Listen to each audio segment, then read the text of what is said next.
समझ रहा है और कंसेना प्रहिता घोरा भूतना बालघातनी शिशिवशकार निघ्नन्ति पुरग्रामप्रजादिषु। और पूतना मेरे गोविंद को ढूंढने के लिए ब्रजमंडल की ओर निकल पड़ी। अब इसने इतना सुंदर रूप धारण कर लिया, जो कोई भी पूतना को देखता वह मोहित हो जाता पूतना को देखकर। अब पूतना जहां पर भी खड़ी होती कि एक ही चर्चा। क्या चर्चा? बोले बहन देखो नंद को छोरा, वो तो 80 साल की उम्र में कितनी दिव्य अद्भुत कांति उस लाला के चेहरे पर। पूतना ने सोचा ये नंद को छोरा है कौन? ये क्या बुलाए नंद के छोरा कि जिस चौराहे पर खड़ी होती वहीं पर नंद को छोरा, नंद को छोरा। और मेरे रहते हुए पूत का क्या था? अब तो क्या था, पूतना उन ब्रज गोपियों के साथ मिलकर के नंद भवन की ओर निकल पड़ी। अब जैसे नंद भवन की ओर पूतना गई तो सभी गोपियों ने माता यशोदा को प्रणाम किया। मैया बधाई हो, मैया बधाई हो। मैया बोली बहन तुम सबन के आशीर्वाद से बुढ़ापा में छोरे होने हुए, मैं तो उम्मीद ही छोड़ चुकी थी। अब तो ब्रजवासी बोली जितनी भी गोपियां थी, मैया छोरा हो तो कैसे ना, हम सबन ने तेरे का आशीर्वाद दियो एकादशी को। अब छोरा को मुंह ना दिखावेगी, एक बार चेहरा तो दिखा दे। मैया यशोदा बोली देख बहन छोरा अभी सो रहा है, दूर से दर्शन कर ले। अब इस पूतना ने भी मैया यशोदा के पैर छू लिए। मैया यशोदा बोली बहन पहचानो ना, तुम कहां से? पूतना ने बात बनाई, अरे बहन बोलना पहचानो। अरे मैं बरसाने की गोपी हूं, मेरे पति तो आशीर्वाद दे गए, मैंने सोचा मैं कैसे रह जाऊं। अब मैया यशोदा ये कैसे कहते, मैंने तो पुनः अच्छा अच्छा तू बरसाने से आई है? बोले हाँ अच्छा अच्छा अच्छा ठीक है, तू दर्शन कर ले, मैं तेरे से आराम से बात करूंगी। नाम ही इनका यशोदा है। अब कोई व्यक्ति आपके घर पर आए लाला के जन्मदिन की बधाई देने के लिए और वो आपसे क्या पहचाना हमको, और आप ना चाहते हाँ हाँ हाँ हाँ पहचान लिया पहचान लिया, पहले खाना पीना खाओ उसके बाद बढ़िया से बातचीत करेंगे और सब बढ़िया, इतना तो दूसरे को कह ही दोगे। अब नाम ही इनका यशोदा है। यशः ददाति इति यशोदा, जो सभी को यश प्रदान करें वो यशोदा। और माता यशोदा तो अपने गृह कार्यों में लग गई और पूतना मेरे गोविंद की ओर निकल पड़ी। मेरे गोविंद विश्राम कर रहे हैं और जैसे पूतना को देखा कि तुरंत नेत्र बंद कर लिए, आंखें बंद कर ली मेरे गोविंद ने। अब तो क्या था, संतों ने यहाँ पर अनेक भाव प्रकट किए हैं।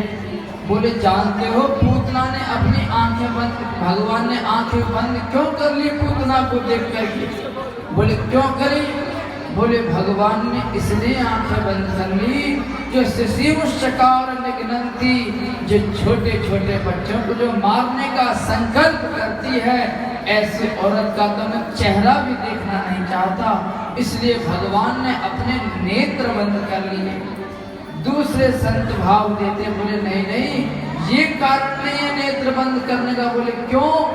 बोले ब्रजमंडल में आनंद का उत्सव चल रहा है और भगवान की एक आदत है सन्मुख हो जीव मोह जब ही, और जन्म कोट अग्नाशहु तब ही। पूतना क्या अविद्या है, राक्षसी है, कहीं ऐसा ना हो कि भगवान के सामने आते इसका असली रूप ना निकल जाए, और असली रूप निकलती सारा का सारा आनंद किरकिरा हो जाएगा, इसलिए भगवान ने नेत्र बंद कर दिया। तीसरे संत ने अपना भाव प्रकट किया, बोले नहीं नहीं भगवान ने इसलिए नेत्र बंद नहीं किए। बोले किस लिए किए फिर? बोले भगवान ने इसलिए बंद कर लिए होंगे नेत्र पूतना को देख करके। बोले भाई इसका मैं वध तो करूंगा, लेकिन इसको भेजूंगा कहाँ पर? तो भगवान इसकी सीट कंफर्म कर रहे हैं, कौन से लोक में भेजना है, कि नरक में भेजना है, स्वर्ग में भेजना है, वैकुंठ में भेजना है। तो परमात्मा उसकी सीट को कंफर्म कर रहे हैं और भगवान ने सोच लिया कि कहाँ भेजना है। चौथे संत ने अपना भाव प्रकट कर दिया, बोले नहीं नहीं, इसलिए नहीं किया भगवान ने नेत्र बंद। बोले क्यों? बोले भगवान ने देखा कि जहर लगा करके आई है अपने स्तनों पर, कालकूट जहर लगा करके आई है, और हमें तो आदत है नहीं जहर पीने की। माखन मिश्री खाए ने कि जहर पिलाने के लिए मौसी जी आ गई। उसी समय भोले बाबा का मानो स्मरण कर रहे हैं कि भोलेनाथ आप आ जाओ, जहर का पान आप कर लो और दूध का पान हम कर लेंगे। एक संत ने भाव दिया, बोले भैया जिस समय भगवान वामन ने अवतार लिया था तो राजा बलि की पुत्री थी रत्नमाला। तो जब भगवान वामन के स्वरूप को देखा उस रत्नमाला ने, उसके अंदर भाव आया कि काश मेरा बेटा इतना सुंदर होता तो मैं अपने हाथों से अपना स्तनपान कराती। भगवान अंतर्यामी सब जानी, भगवान ने कहा तथास्तु, ऐसा ही होगा। और जब भगवान ने अपना विराट रूप दिखाया, उसने कहा ऐसा मेरा बेटा होता तो जहर पिला देती उसको। भगवान ने कहा तथास्तु। तो वही राजा बलि की पुत्री रत्नमाला जहर और दूध एक साथ पिलाने के लिए गोविंद को आ गई। एक बार भाव संत प्रकट करते हैं, मेरे गोविंद ने मन में विचार किया कि ये काम तो माता का कर रही है, और अगर मैंने इसको देख लिया तो फिर इसका मैं वध करूंगा तो मुझे माता का दोष लगेगा, मात्र हत्या का दोष लग जाएगा। इसलिए भगवान ने अपने नेत्र बंद कर लिए। ये तो परमात्मा ही जाने के नेत्र बंद क्यों किए। संतों ने जो अपने अपने भाव प्रकट किए वह मैंने आपको सुनाए, और इस प्रकार से पूतना ने मेरे गोविंद को उठा लिया, और उठा करके जैसे भागने लगी उसी समय मेरे गोविंद के मुख में उसने अपना स्तन दिया है। मेरे गोविंद ने पहले जहर का पान किया, जहर के बाद मेरे गोविंद ने उसके प्राणों को खींचना शुरू कर दिया। गाढ़ं कराभ्याम भगवान प्रपेटयत् प्राणै समंरोष समन्वितो पिबत्। उसके प्राणों को जैसे खींचना शुरू किया है तो वो कहते सामुंच मुंच नवदीप प्रभाषणी निष्पीड्यमाना चिरजीव वर्मणि। अरे पुत्र, अरे बेटा, जरा छोड़, मुझे छोड़, पूत ना, पूत ना। भगवान बोले पूत ना, ये पहले क्यों ना सोची है? हम तो जिसको पकड़ लेते उसको छोड़ते नहीं। अब तो क्या था, पूत ना बोलते थे तो बोलता भी 2 दिन का बच्चा। उसी समय असली रूप में आ गई और धराम से मेरे गोविंद ने उसके प्राणों को खींच लिया और फट से वह गिर पड़ी। बोलिए भक्तवत्सल भगवान की जय हो, बोलिए दीनबंधु भगवान की जय हो। और इस प्रकार से पूतना के प्राणों का हरण कर लिया मेरे गोविंद ने। लेकिन वह इतनी विशाल थी कि पूरा वृंदावन का रास्ता बंद हो गया। सुखदेव जी कहते हैं राजन, जब उसके शरीर को जलाया गया तो उसके शरीर से सुगंध निकली, खुशबू निकली। पतमानो पितृहा त्रिगव्येत्र द्रुमान चूर्णयामास राजेंद्र महासासीत्वतम। हे राजन, उसके शरीर से इतनी सुगंध निकली कि त्रिलोकी का वातावरण शुद्ध हो गया। राजा परीक्षित कहते गुरुदेव, ऐसी राक्षसी के शरीर से तो दुर्गंध निकलनी चाहिए थी।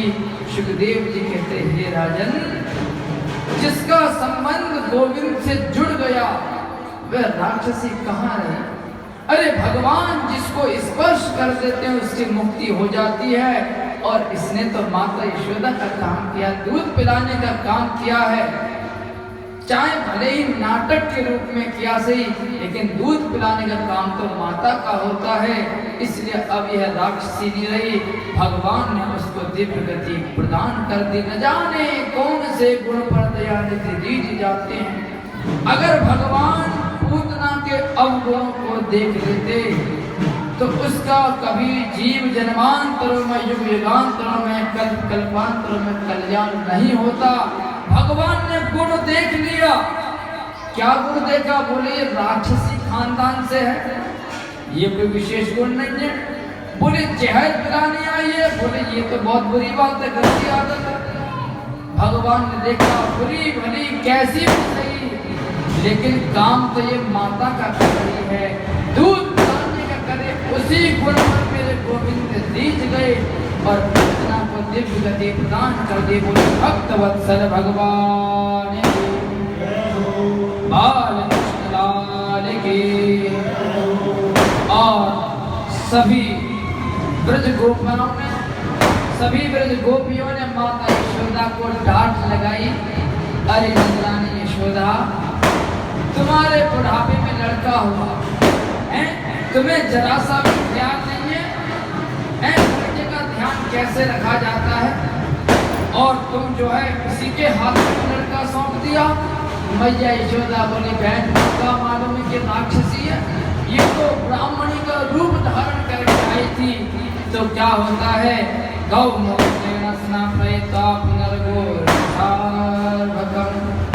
गौमूत्र से स्नान कराया है और गौ के पूंछ से झाड़ा लगाया। और क्या झाड़ा लगा रही है माता यशोदा? इंद्रियाणि हृषिकेशं प्राणान् नारायणोऽवतु स्वेददीपपतिश्चित्तं मनो योगेश्वरो। कहे भगवान नारायण मेरे बेटे की इंद्रियों की रक्षा करो, उसके प्राणों की रक्षा करो, श्वेत दीप के पति मेरे लाला के मन की रक्षा करो, मनोयोगेश्वरवतु। इस प्रकार से भगवान का नाम, और भगवान को ये बड़ा लग रहा है, बोले जय श्री कृष्ण। राम न सकही नाम गुण गाई, भगवान राम भी अपने नाम की महिमा जान नहीं पाते। बोलो जय श्री। ये बड़ा ये व्यवधान है। एक बार प्रेम से बोलिए जय श्री राधे। मगर वही बात, इस प्रकार से पूतना मेरे गोविंद मारने के लिए आई, मेरे भगवान ने उसको दिव्य गति प्रदान कर दी। ऐसा स्वभाव है मेरे गोविंद का। पूतना लोग और उसके बाद जब कंस को पता चला कि पूतना वापस नहीं आई, उसका वध हो गया, मारी गई, तो आज मेरे गोविंद 6 महीने के हो गए।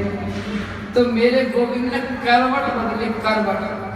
और मैया यशोदा ने पूरे ब्रजमंडल में निमंत्रण दे दिया। बोले क्या?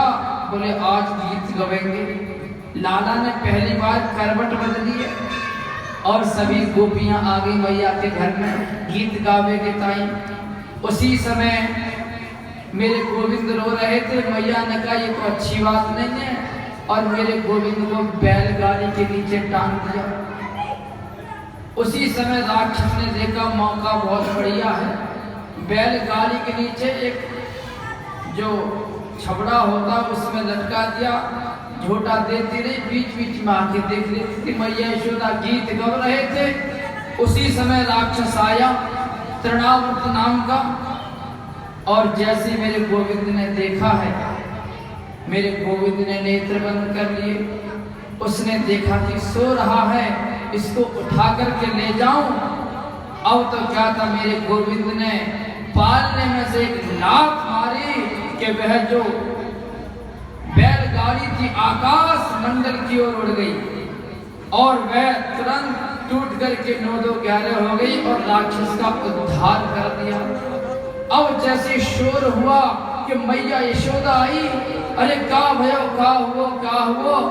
इतने में ब्रजवासी बोले मैया तेरे लाला ने लात मार दी तो बैलगाड़ी उड़ गई। मैया बोली तेने भांग पेरा किया, ये चल वो तो ढंग से जाने ना है, या की लात से बैलगाड़ी उड़ गई, ये कैसे हो सकता है। अब ब्रजवासी तो सच ही बता रहे थे, लेकिन भरोसा कौन करे। इस प्रकार से उसका उद्धार कर दिया। बोले भक्तवत्सल भगवान की जय हो। अब मेरे गोविंद 1 वर्ष के हो गए।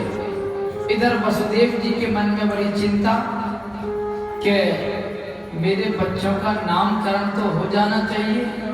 और वसुदेव जी ने अपने गुरुजी गर्गाचार्य जी से कहा, बोले गुरुजी मेरे बच्चों का नामकरण संस्कार कर दो।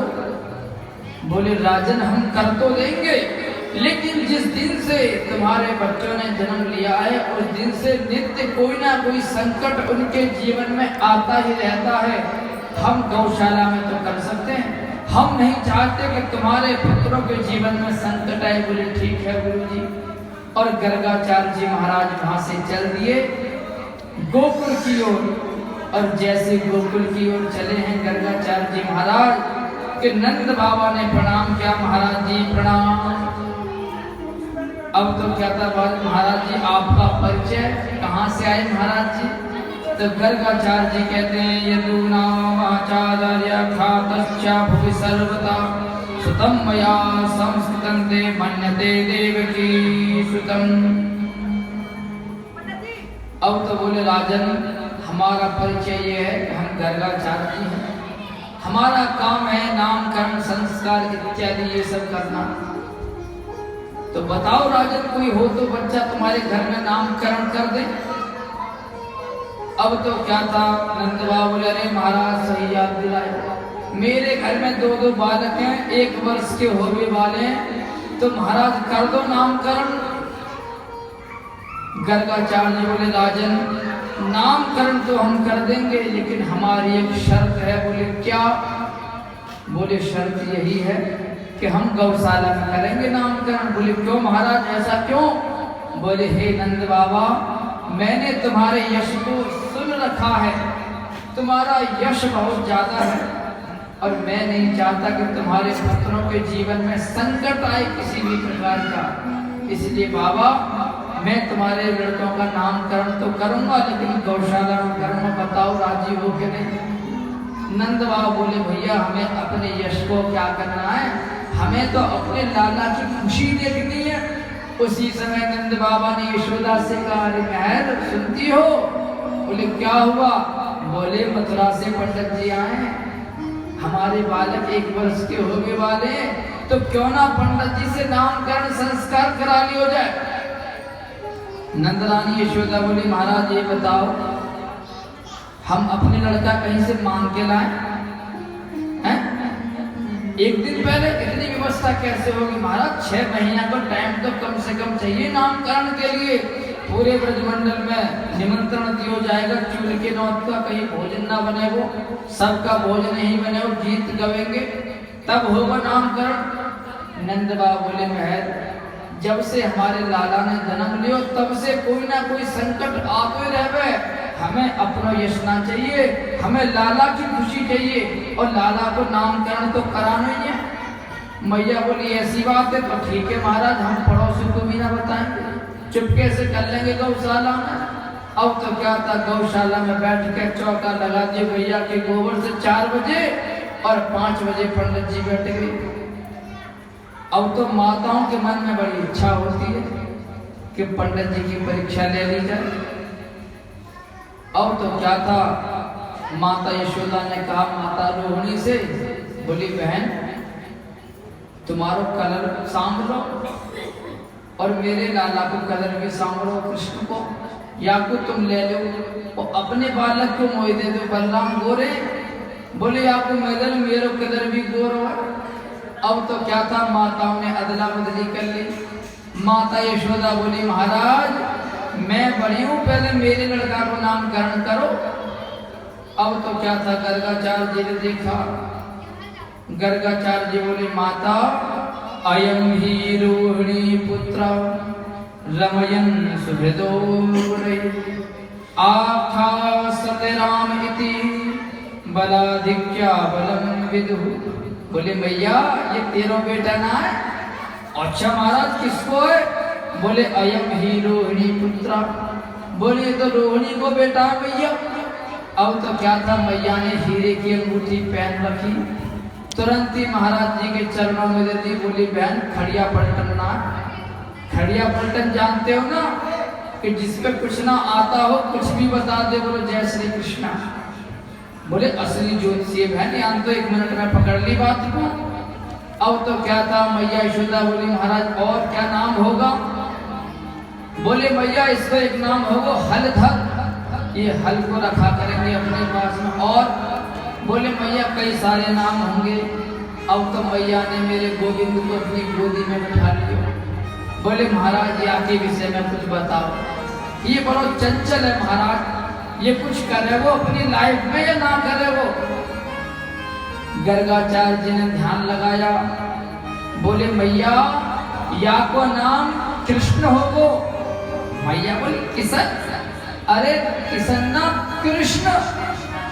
अरे महाराज यहाँ में तो जीभ भी लपेटा खा रही है, बोले ही नहीं जा रहा कृष्ण। अरे महाराज या को अर्थ कहा है, या को अर्थ तो बता दो, कृष्ण का मतलब क्या होगा? गर्गाचार्य जी बोले मैया कर्षयति जीवानाम भक्तानाम मनः इति कृष्णः। जो दूसरे व्यक्ति को जोर से आकर्षित कर ले, जिसका नाम सुनते लोग आकर्षित हो जाए, बापू कृष्ण कहने।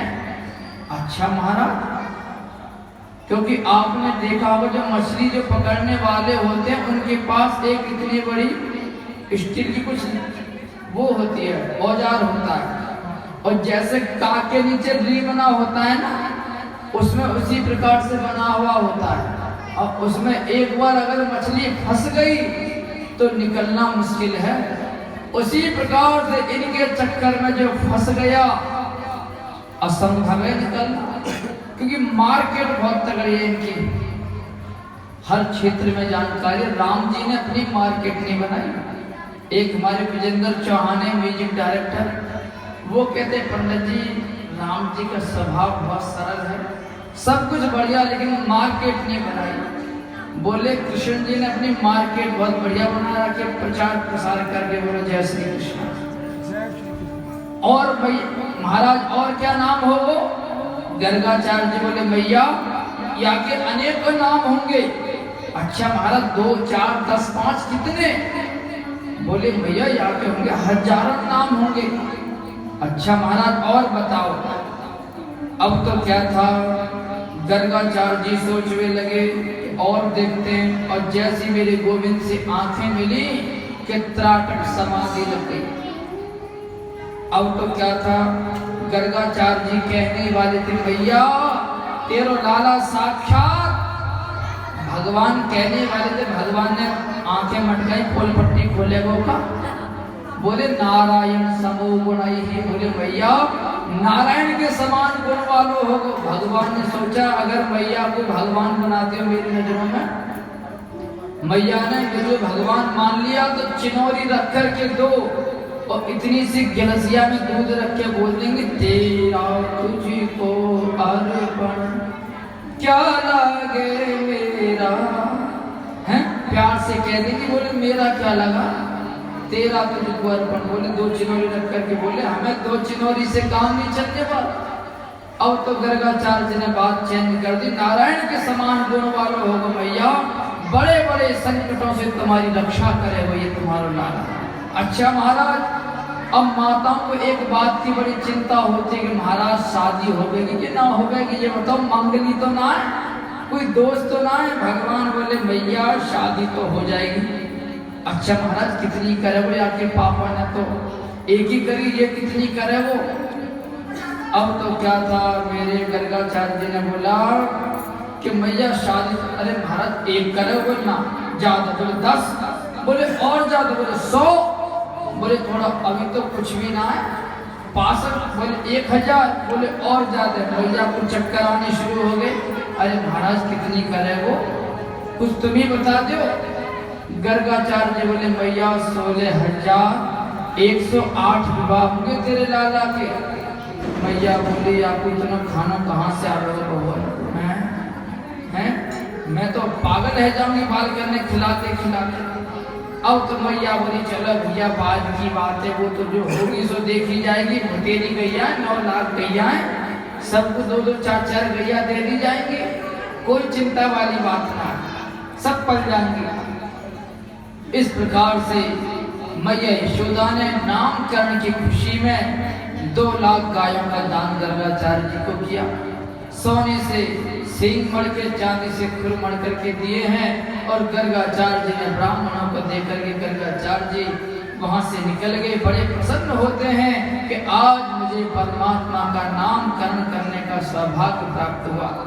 सोचते हैं जब परमात्मा जन्म ले सकता है तो उसका नाम क्यों नहीं हो सकता। और इस प्रकार से बड़ा ही सुंदर वर्णन किया है गर्गाचार्य जी ने। और अब मेरे गोविंद की उम्र होगी 1.5 वर्ष की, और मेरे गोविंद बड़ी सुंदर सुंदर लीलाएं करते हैं। अच्छा ये बताओ कौन कौन माताएं चाहती हैं कि उनके बेटे उनकी सेवा करें बड़े होकर के? कोई नहीं चाहता, सभी चाहती हैं। हाथ उठा दो जो चाहती हैं, हाथ उठा दो जो माता चाहती है कि उनके बच्चे उनकी सेवा करें। सभी चाहते हैं। तो हमें माता यशोदा से यही शिक्षा मिलती है कि माता यशोदा के पास में, जिसके पास 9 लाख गाय हो, तो कम से कम 1 लाख नौकर भी होंगे 9 लाख गायों की रक्षा के लिए, सेवा पानी करने के लिए। फिर भी माता यशोदा अपने हाथों से अपने लाला के लिए भोजन बनाती हैं, दधि मंथन करती हैं, नौकरानियों से काम नहीं कराती। जो माताएं चाहते उनकी सेवा उनके बच्चे करें। तो मैं कहना चाहूंगा वह माताएं नौकरानी को अगर बच्चे न छोड़ करके अपने बच्चों की सेवा अपने आप करोगे तो आपकी सेवा होगी। अन्यथा वह बच्चे बड़े होकर के आपके लिए भी नौकर ही लगा देंगे 10-5 हजार रुपये। आपकी सेवा अपने हाथों से नहीं करेंगे। इस प्रकार से वत्सान मंचान पचित समये क्रोध संजात हासः। आज मेरे गोविंद उठ गए और कहने लगे मैया मुझे भूख लग रही है, माखन दे दे। मैया बोली बेटा अभी तो माखन निकलो ना है। अरे मैया तो जल्दी निकाल। उसी समय मैया यशोदा अपने हाथों से दधि मंथन करने लगी। अब मेरे गोविंद कहने लगे मैया एक बात बता। बोले हाँ पूछ। बोले तो दूध प्यारो है या पूत है? मैया बोली चल दादी की ये बात कोई पूछवे की है। अरे बेटा मुझे तो अपना पूत प्यारो, दूध क्या तेरे सामने। मेरे गोविंद बड़े प्रसन्न होते हैं। अब तो क्या था, किसी गोपी ने कहा मैया तू यहाँ बैठी हुई, तेरा दूध निकल वो चूल्हे पे। और मैया बोली कभी माखन मांगे कभी कुछ बात करे। भाई मेरे गोविंद को पटक के मैया सीधी दूध के उठाने के लिए चली गई चूल्हे से। उसी समय मेरे गोविंद को गुस्सा आ गई है। अभी डुकरिया बोल रही कि वो तो पूत प्यारो, दूध के नाम पर पूत को यहीं फेंक दिया, अभी बताओ। और उसी समय मेरे गोविंद ने एक पत्थर उठा लिया और जहां पर मैया यशोदा के सास के जमाने की मटकी रखी हुई थी, एक धम से मारा के नीचे वाली मटकी में लगते ही सारे के सारे मटकी नीचे गिर पड़े। अब तो मेरे गोविंद ने सोचा अब ठुकाई पटाई होगी हमसे। सुखदेव जी कहते हे राजान, मेरे गोविंद ने रोना शुरू कर दिया और मैया ने जो काजल लगाया था आंखों में, वह आंखें जगन्नाथ प्रभु की तरह हो गई। अब मैया ने पहले तो देख करके हंसी आ गई है, जरा सा डांट लगा दिया। इतना गुस्सा, इतना भयंकर। अब तो क्या था, मेरे गोविंद ने सोचा इन बानरों ने मेरी बड़ी सेवा करी है राम अवतार में। तो उस समय तो सत्तू के अलावा कुछ था नहीं खिलाने के लिए, हैं सत्तू था। और मेरे गोविंद एक उखल पे खड़े होकर के बंदरों को माखन खिला रहे हैं, खाओ पेट भर के खाओ। और तो मैया यशोदा ने खा तो खाई रहो, बंदरन को खिला रहो माखन को। और मैया यशोदा मेरे गोविंद के पीछे पड़ गई। आज आजा दादी के, आज तो छोड़ूंगी नहीं। अब मेरे गोविंद आगे आगे, मैया पीछे पीछे। अब तो मैया की श्वास चल गई। मेरे गोविंद बोले मैया तू थक गई है क्या? मैया बोले लाला मेरे हाथ में आ जा। अच्छा तू क्या करेगी मैया? मैं तेरे गोदी में आओ, तेरे हाथ में आओ। तो मैया बोली क्या करूंगी? तेरी पूजा करूंगी, तेरी आरती करूंगी। तो मैया फिर तेरे हाथ में छड़ी काय के लिए लग रही है? मैया बोली अच्छा अच्छा छड़ी, अरे बेटा ये तो मेरे बुढ़ापे को सहारा, ले फेंक दी छड़ी। और बता, मेरे गोविंद जैसी भाग कर के आए, तुरंत मैया यशोदा ने हाथ पकड़ लिए, बोले दारी के चल घर को, आज तो छठी को दूध याद दिलाऊंगी। और मैया यशोदा पकड़ के ले आई और मैया यशोदा ने मेरे गोविंद को उस उखल से बांधने लगे। सुखदेव जी कहते हे राजन, वह रस्सी 2 अंगुल कम पड़ जाती है और इस प्रकार से जब रस्सी कम पड़ जाती है, माता यशोदा बांधने का प्रयास करती है, लेकिन वह बंधने में नहीं आते मेरे गोविंद। अब तो क्या था, माता यशोदा ने कह दिया भगवान हो गए, अपने घर के हो गए, लेकिन जब अवतार लेकर के आए हो तो बांध करके छोड़ूंगी। जब मेरे गोविंद ने माता यशोदा का अथक परिश्रम देखा कि तुरंत मेरे गोविंद कृपया बंधने, और मेरे गोविंद माता यशोदा के बंधन में बंध गए। थोड़ी सी रस्सी में बंध गए मेरे गोविंद, प्रेम के बंधन में मोहन बन गए, थोड़ी सी रस्सी में मेरे गोविंद बंध गए। अब तो क्या था, बलराम जी आए, सुबह से सायंकाल का समय हो गया। बलराम जी बोले लाला मैं खोल दूंगा। मेरे गोविंद बोले ना, जिसने बांधा है वही खोलेगा। अब जब देखा माता यशोदा अपने गृह कार्यों में लग गई, खोलना भूल गई गोविंद को उखल से, उसी समय मेरे गोविंद अपने नन्हे नन्हे कदमों से चल दिए। वहां पर यमराज उनके 2 वृक्ष खड़े हुए थे। मेरे गोविंद तो निकल गए, लेकिन वह ऊपर टकरा गया, और जैसे ऊपर टकराया है कि मेरे गोविंद ने झटका मारा कि तुरंत वह वृक्ष नीचे गिर पड़े, धड़ाम से आवाज हुई। उसमें से 2 महापुरुष निकले और उन्होंने मेरे गोविंद की बड़ी सुंदर स्तुति करी कि वाणी गुणान्वितने श्रवणौ कथाया। हे प्रभु हम धन्य हो गए। राजा परीक्षित जी ने कहा गुरुदेव ये दोनों महापुरुष कौन थे? सुखदेव जी कहते हे राजन, ये राजा कुबेर के पुत्र थे, नलकूबर और मणिग्रीव। एक बार यह सरोवर में स्नान कर रहे थे, उसी समय देवर्षि नारद पहुंचे।